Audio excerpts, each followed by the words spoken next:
So what's up with Resident Evil 4? Well, Capcom decided that maybe they should let the players control the characters somewhat normally. So the camera moved from inside the wall, thank God, to right behind the main character. But not everything is fine and dandy. Anyways, you play as Leon Kennedy, now a government special agent sent on a mission to save the president's daughter. It is later revealed that she was abducted by a cult that was planning to infect her with the Las Plagas virus before sending her back. This virus turns the host into a mind-controlled zombie rather than just a normal zombie.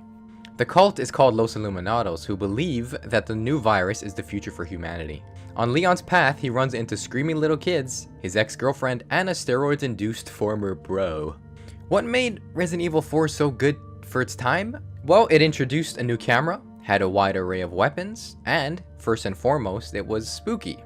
Enough. I say enough because this time around, Capcom wanted the main character to feel confident and brave, so they basically turned Leon into an action hero.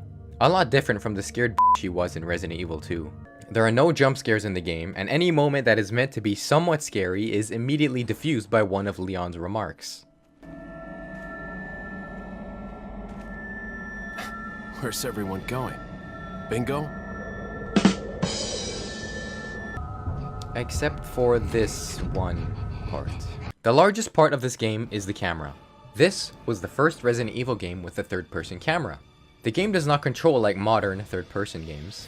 The left stick is strictly for movement and the right stick is for aiming, but only when you hold down the aiming button.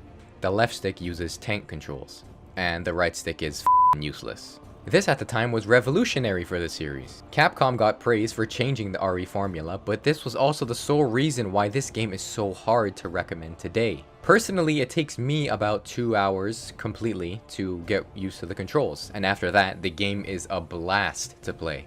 The levels are dreary and gray, but the shooting is really smooth and fun. The enemies move slowly most of the time, until one of them makes a mad dash towards you. Lots of variety in the enemies as well. There's the normal enemies with a plant growing out of their spine. They both use melee and range weapons.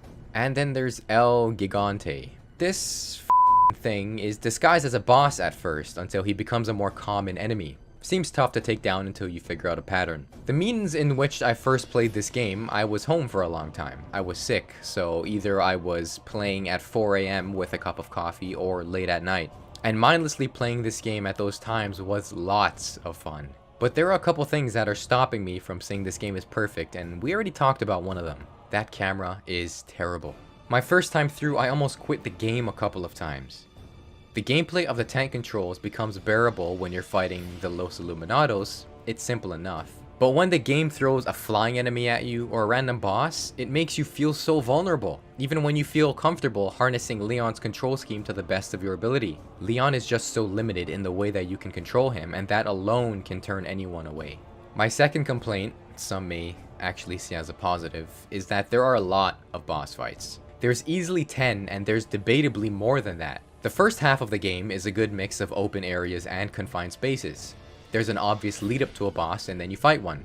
The second half of the game is when they just start throwing bosses at you left, right, and center. Most with minimal to no warning and with little meaning to why the boss is there in the first place. The game is a cheesy action movie when looking at the big picture. Leon is a charismatic badass who takes on zombies and impossible feats while protecting the damsel in distress. This game is great once you look past the terrible control scheme and you are able to handle a spontaneous boss fight. Should you buy Resident Evil 4? Well, it's the perfect game for you if you like barely controlling your character. Dude, I can't see! Oh my god. What?! Dude! Okay, this is not fair. Don't mind babysitting from time to time. Hunnigan, what happened? The transmission got cut off. Salazar, how'd you... We've jacked the line. And enjoy doing some Matrix ass shit. Oh, didn't like a hole just open up in that cutscene, like over here?